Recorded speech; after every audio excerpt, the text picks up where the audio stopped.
Hello learners, welcome again to another shorts video. Okay learners, দেখো এখানে দুটো sentence রয়েছে। আচ্ছা, এখানে দুটো সেন্টেন্সের সাবজেক্টকে ম্যাথমেটিক্স। আমরা জানি যে কিছু কিছু নাউন্স রয়েছে যাদের শেষে এস থাকা সত্ত্বেও আমরা সেটাকে সিঙ্গুলার হিসাবে ধরি। তো সেক্ষেত্রে দেখলে তো আমরা এখানে জানি যে ভার্বটা, এখানে যে ভার্ব ইউজ হবে সেটা ইজ, দুটো ক্ষেত্রে ইজ হবে।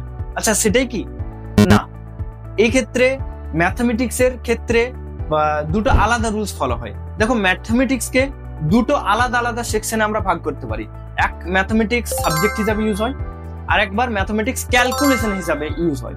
তো যখনই দেখবে যে ম্যাথমেটিক্স অ্যাজ আ সাবজেক্ট হিসাবে ইউজ হয়েছে, তো সেক্ষেত্রে তার সঙ্গে যে ভার্বটা ইউজ হবে সেটা ইজ বা সিঙ্গুলার ভার্ব ইউজ হবে। আর যখনই দেখবে ম্যাথমেটিক ক্যালকুলেশন বোঝাচ্ছে, তো সেক্ষেত্রে আমরা ভার্ব প্লুরাল ভার্ব বা আর এর ইউজ করব।